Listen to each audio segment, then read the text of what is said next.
নমস্কার বন্ধুরা, আজকে আমি করছি চিকেন। তো তার জন্য নিয়ে নিয়েছি গোলমরিচ, রসুন, একটা বড় সাইজের পেঁয়াজ, আদা, 1 কিলো মাংস যতটা প্রয়োজন লাগে ততটাই নিয়েছি। আর লঙ্কা লঙ্কা তোমরা বুঝে দেবে, আমি 2টো নিয়েছি কারণ এই লঙ্কাগুলো খুব ঝাল হচ্ছে এখন। আর এদিকে এই যে মাংসটা 1 কিলো মাংস আছে পুরো, তার অনুযায়ী মশলা নিয়ে নিয়েছি। এবার এটাকে বেটে ম্যারিনেট করে রাখবো।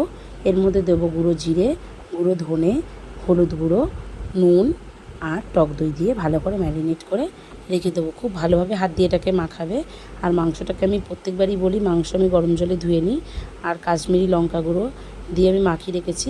কিন্তু আমি যেহেতু ওখানে মশলা বাটার সময় আমি শুকনো লঙ্কা দিয়েছি, তাই এখানে শুকনো লঙ্কা দেবো না, বেশি ঝাল হয়ে যাবে। এই যে টক দইটা দিয়ে আমি ভালোভাবে মাখিয়ে রেখে দেবো বেশ 15 মিনিটের মতন। আর এদিকে এই হাঁড়িটা আমি কিনেছি মাংসটা করার জন্যই। এই হাঁড়িতে একটু মাংস করার খুব ইচ্ছা ছিল, মাটির হাঁড়িতেই করতাম, কিন্তু একটু রিস্ক হয়ে যাচ্ছে, ভরসা পেলাম না, তাই এই হাঁড়িতেই করলাম। তো এই যে পেঁয়াজটাকে আর গরম মশলা তেজপাতা ফোড়ন দিয়ে পেঁয়াজটাকে হালকা করে ভেজে নিয়েছি, বা আলু দিয়ে দিয়েছি, নুন আর হলুদ দিয়ে আলুটাকেও আমি ভেজে নেবো। বেশ কিছুক্ষণ ভাজা ভাজা হয়ে গেলে যে ম্যারিনেট করা মাংসটা সেটা আমি এর মধ্যে দিয়ে দেবো, দিয়ে হাতা দিয়ে খুব ভালোভাবে হালকা করে নাড়বো।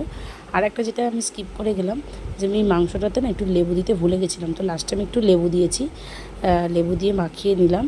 তো এবার এই মাংসটাকে আমি হাঁড়ির মধ্যে ঢেলে দেবো।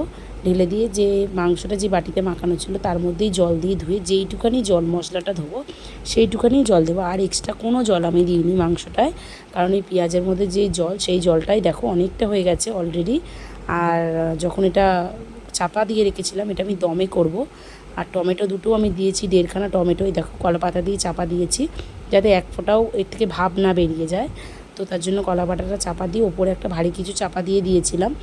পিতলের এই থালাটা আমি চাপা দিয়ে দিয়েছি। তো 20 মিনিট পর খোলার পর দেখলাম টমেটোটা গলে গেছে, মাংসগুলো হাফ সেদ্ধ হয়ে গেছে। তো এবার আমি ওলট পালট করে দিয়ে আবার আমি কলা পাতাটা দিয়ে চাপা দিয়ে দেবো। ভারী থালাটা দিয়েই চাপা দিয়ে দিয়েছিলাম, কারণ ওই ঢাকনাটা দিয়ে দিলে ধোঁয়া বেরিয়ে যাচ্ছিলো। তো আমি গরম মশলা চাপা দিয়ে এবার আমি ভারী থালাটা দিয়ে আবার চাপা দিয়ে দেবো।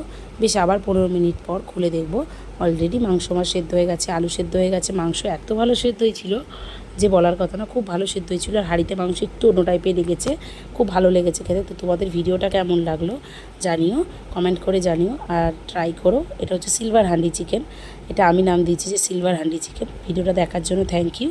চ্যানেলটাকে ফলো করে দিও।